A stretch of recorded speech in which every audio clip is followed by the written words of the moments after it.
내 맘에 주여 소망되소서. 주 없이 모든 일 헛되어라. 밤에나 낮에나 주님 생각, 잘 때나 깰 때 함께 하소서. 지혜의 주여 말씀으로써 언제나 내 안에 계십소서. 주는 내 아버지, 나는 아들. 주 안에 내가 늘 함께하네.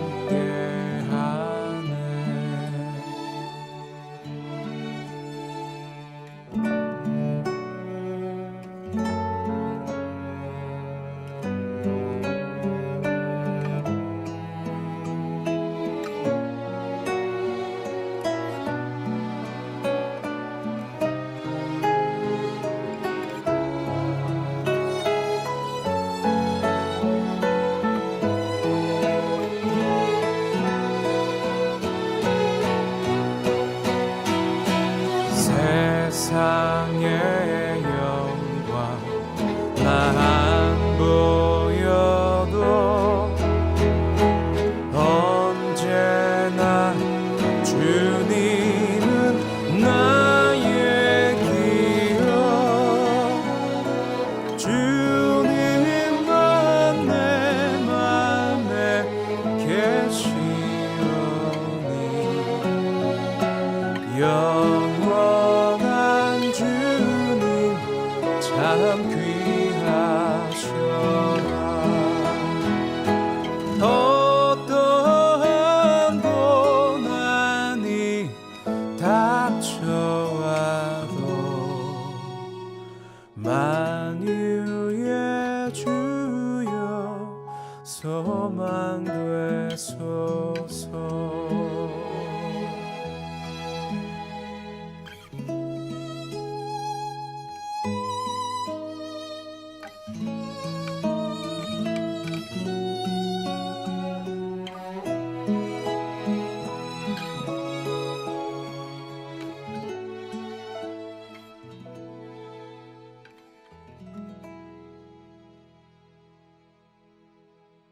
할렐루야. 오늘도 새벽을 깨우신 모든 정인교회 성도 여러분, 예수님의 이름으로 사랑하고 축복합니다. 비록 코로나로 인해 우리가 성전에서 함께 예배할 수 없지만 우리 주님께서 더욱 크신 은혜로 채워주실 줄 믿고, 또 하루빨리 이 모든 바이러스 위협 가운데 우리를 해방시켜 주시고 치유하여 주실 줄 믿습니다. 오늘 우리에게 주시는 하나님의 말씀은 베드로전서 4장 12절에서 19절까지의 말씀입니다. 신약성경 베드로전서 4장 12절에서 19절까지의 말씀입니다. 함께 봉독하도록 하겠습니다. 사랑하는 자들아, 너희를 연단하려고 오는 불시험을 이상한 일 당하는 것 같이 이상히 여기지 말고 오히려 너희가 그리스도의 고난에 참여하는 것으로 즐거워하라. 이는 그의 영광을 나타내실 때에 너희로 즐거워하고 기뻐하게 하려 함이라. 너희가 그리스도의 이름으로 치욕을 당하면 복 있는 자로다. 영광의 영 곧 하나님의 영이 너희 위에 계심이라. 너희 중에 누구든지 살인이나 도둑질이나 악행이나 남의 일을 간섭하는 자로 고난을 받지 말려니와, 만일 그리스도인으로 고난을 받으면 부끄러워하지 말고 도리어 그 이름으로 하나님께 영광을 돌리라. 하나님의 집에서 심판을 시작할 때가 되었나니, 만일 우리에게 먼저 하면 하나님의 복음을 순종하지 아니하는 자들의 그 마지막은 어떠하며, 또 의인이 겨우 구원을 받으면 경건하지 아니한 자와 죄인은 어디에 서리요. 그러므로 하나님의 뜻대로 고난을 받는 자들은 또한 선을 행하는 가운데에 그 영혼을 미쁘신 창조주께 의탁할지어다. 아멘. 오늘 본문인 이 베드로전서가 기록될 당시는 로마 네로 황제부터 시작된 이 기독교의 박해가 점차 로마 전역으로 확산되어서 박해의 강도가 매우 극심했던 바로 그때입니다. 그야말로 온 나라가 이 교회와 그리스도인들을 짓밟고 핍박하는데 혈안이 돼 있었다라는 것이죠. 한 나라의 황제가 나서서 그 일을 주도했습니다. 그런데 그런 로마의 핍박 속에서도 당시 초대 그리스도인들의 도덕성이라는 것은 이 로마 제국의 대다수 사람들과는 비교도 되지 않을 만큼 탁월했습니다. 그리스도인들은 그 누구보다 거룩했고 순결했고 깨끗했죠.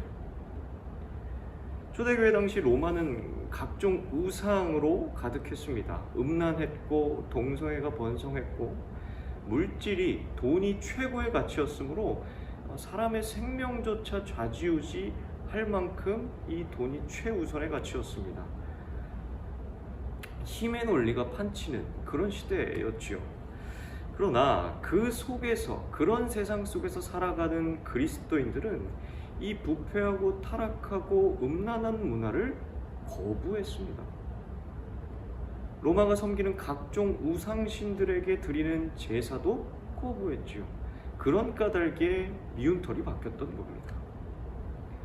그래서 당시 그리스도인이 된다는 것은 실제로 신체적인 위협을 당하고 예수 믿는다는 이유로 처형까지도 당할 수 있는 그런 일이 많았기 때문에 그야말로 죽음을 각오해야 되는 일이었다는 것입니다. 이런 상황에서 지금 베드로 사도가 고난받는 이 그리스도인들을 위로하고 격려하기 위하여 이 베드로전서 이 글을 쓰고 있는 것이죠. 그리고 이 말씀은 오늘을 사는 우리 이 시대를 사는 그리스도인들에게도 똑같이 적용되는 메시지라는 것입니다. 본문 12절에서 13절까지의 말씀을 다시 한번 읽어보겠습니다. 사랑하는 자들아, 너희를 연단하려고 오는 불시험을 이상한 일 당하는 것 같이 여기지 말고 오히려 너희가 그리스도의 고난에 참여하는 것으로 즐거워하라. 이는 그의 영광을 나타내실 때에 너희로 즐거워하고 기뻐하게 하려 함이라. 아멘. 오늘 본문에서 베드로 사도는 우리에게 찾아오는 고난을 무엇으로 표현하냐면 불시험으로 표현하고 있습니다. 이것은 성경 원어에서는 시련의 불길로서 표현되는데 헬라어로는 프리시스입니다. 즉 불타는 과정이란 뜻이거든요. 즉 불에 타고 있는 듯한 극심한 고통으로 우리의 고난을 표현했습니다. 그런데 베드로 사도가 그 시련의 불길이 찾아온 이유도 함께 밝히고 있지요. 그것은 우리를 시험하기 위해서입니다. 우리를 연단하기 위해서입니다. 라는 것입니다. 더 정확히는 너희를 연단하려고 이렇게 표현하고 있지 않습니까? 즉 이 불길과 같은 고난의 고통도 결국 우리를 하나님 당신의 사람으로 만들어 가시는 주님의 연단의 과정 혹은 훈련의 과정이라는 말입니다. 그래서 유진 피터슨의 메시지 성경에서는 이 본문을 이렇게 풀었었습니다. 친구 여러분, 사는 것이 참으로 힘들더라도 하나님께서 일하시지 않는다고 속단하지 마십시오. 오히려 그리스도가 겪으신 고난의 한가운데에 여러분이 있게 된 것을 기쁘게 여기십시오. 이 고난은 영광이 임박했을 때 여러분이 통과해야 하는 영적 죄련의 과정입니다. 이렇게 표현했습니다. 아멘이지요. 그렇다면 우리에게 또 소망이 생깁니다. 내가 그리스도인으로서 예수 안에서 당하는 고난은 하나님이 나에게 일하신다는 표징이고 내가 알고 있는 나의 약점, 부족함, 상처, 내가 어쩔 수 없는 연약함의 부분들, 끊어낼 수 없는 죄의 영역들, 이런 것들을 하나님의 손으로 손수 깨뜨리고 다듬고 완성시켜 주시려는 하나님이 내미신 손길일 수 있다. 무엇이? 내가 겪는 고난이. 그런 말입니다. 그래서 베드로 사도는 고난이 찾아와도 즐거워하십시오, 기뻐하십시오 라고 외칠 수 있었던 것이죠. 그리고 그는 또 이어서 말합니다. 고난이 찾아와도 무슨 이상한 일이 생긴 것처럼 놀라지 마십시오 하고 있죠. 왜냐하면 그것은 이미 그리스도께서도 겪으셨던 고난이기 때문입니다 라고 그가 말씀하고 있습니다. 이 고난이 즉 우리 삶에 독립적으로 나 혼자 겪는 고난, 그래서 이 고난이 왜 온지도 모르고 이유도 모르고 어떤 결과가 올지도 모르는 그런 무섭고 막막한 나만의 고난이 아니라 이미 주님께서도 겪으셨던 고난이고 우리는 그 고난에 동참하고 있다는 뜻입니다. 그 말인 즉슨 나만의 고난이 아니라 주님과 함께 겪고 함께 견디고 있는 고난이라는 것이죠.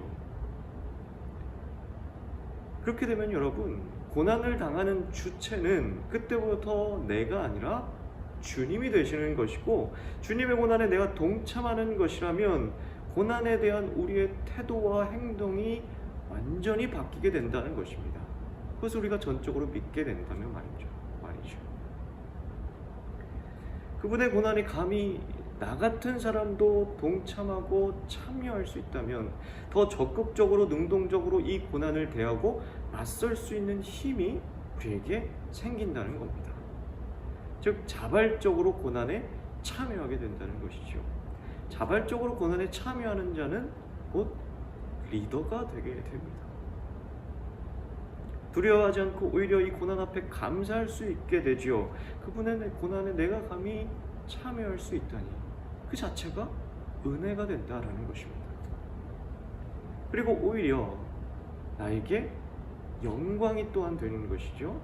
왜냐하면 그분의 고난에 동참한다는 것은 여러분 그분의 영광에도 동참할 수 있다는 것을 의미하기 때문입니다.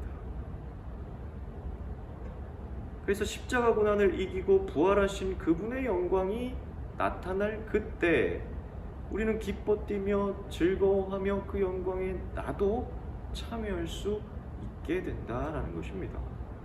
그렇게 베드로 사도는 이 영광의 관점에서 고난에 대한 전혀 다른 시각을 우리에게 제시해주고 있는 것이죠. 그래서 14절에서는 그가 한 걸음 더 들어갑니다. 이 고난을 복이라고 선언하는 것입니다. 14절을 같이 보실까요? 너희가 그리스도의 이름으로 치욕을 당하면 복 있는 자로다. 영광의 영, 곧 하나님의 영이 너희 위에 계심이라. 아멘. 비슷한 말씀은 예수님도 언급하셨죠. 마태복음 5장 10절에서 11절 말씀입니다. 의를 위하여 박해를 받은 자는 복이 있나니 천국이 그들의 것임이라. 나로 말미암아 너희를 욕하고 박해하고 거짓으로 너희를 거슬러 모든 악한 말을 할 때에는 너희에게 복이 있나니. 아멘. 우리가 그리스도의 이름으로 치욕을 당하면 오히려 복 있는 자라고 하시죠.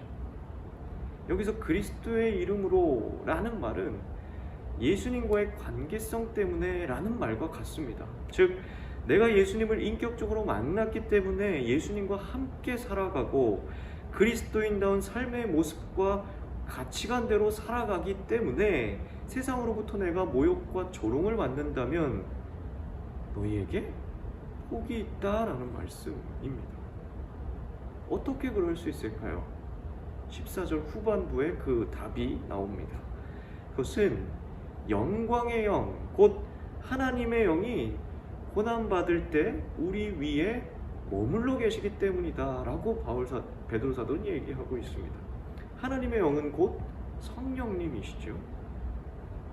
이 성령님은 때로는 위로의 영, 능력의 영, 지혜의 영으로 표현되기도 하는데 여기서는 영광의 영으로 표현되고 있죠.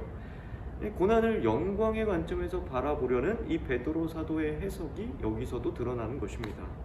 이 영광의 영이 우리가 고난받고 있을 때 우리 위에 머물러 계시기 때문에 우리가 모욕을 받을지라도 박해를 받을지라도 그 순간 사람들의 눈에 띄게 됩니다.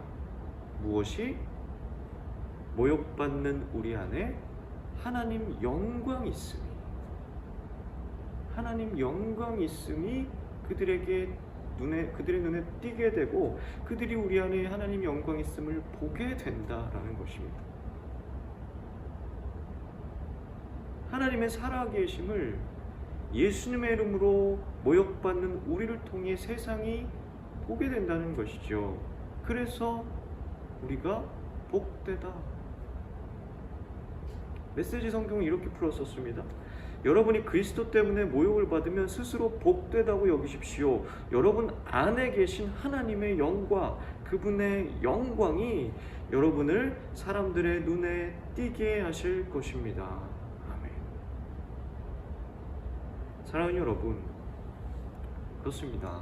세상은 그리스도인의 잘됨 혹은 풍요로움, 거대함 이런 걸로 하나님을 보지 않습니다. 그리스도인들의 고난받음을 통해 하나님을 봅니다. 그리스도인들은 고난받고 모욕받을지라도 하나님 말씀이 명령하는 하나님 사랑, 이웃사랑을 실천하고 선한 양심과 거룩함과 정의롭고 순전한 삶을 저버리지 않는 사람들입니다. 왜? 그리스도 예수 때문에, 그분의 고난에 동참하는 것이기 때문에 그렇습니다.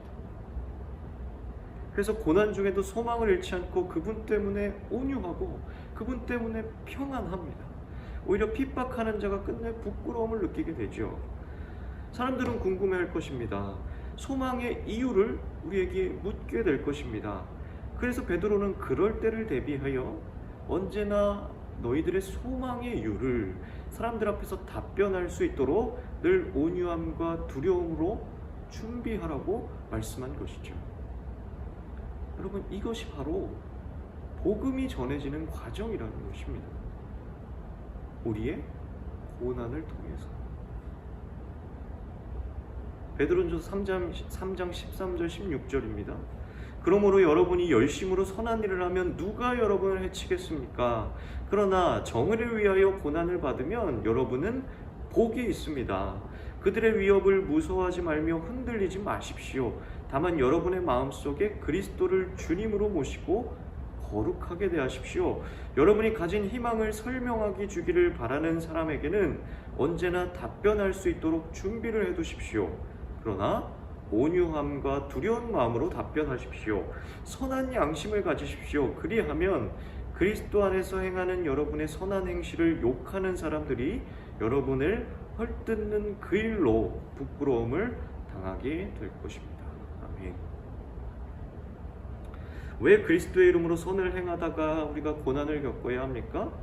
그래야 하나님이 드러나십니다. 그래야 세상이 하나님을 볼 수 있고 들을 수 있고 느낄 수 있기 때문입니다.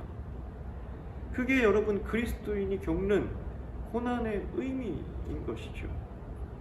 언제나 우리는 내가 아니라 하나님이기 때문입니다. 그리스도인의 고난은 여지없이 하나님의 뜻을 이룹니다. 그것이 하나님이 일하시는 방법이에요. 하나님의 섭리 안에서 반드시 놀라운 일을 그분이 이루실 것입니다. 고난 중에도 우리가 선과 정의를 포기하지 않아야 하는 이유가 바로 여기 있는 것이죠. 그러나 반대로 부끄러워할 고난도 반드시 있다고 말씀하시죠. 15절에 보니까 너희 중에 누구든지 살인이나 도둑질이나 악행이나 남의 일을 간섭하는 자로 고난을 받지 말려니와 라고 말씀하고 있습니다. 메시지 성경은 이렇게 풀었었습니다. 법을 어기거나 평화를 어지럽혀서 사람들이 여러분을 욕하는 것이라면 그것은 전혀 다른 문제입니다 라고 풀었었습니다.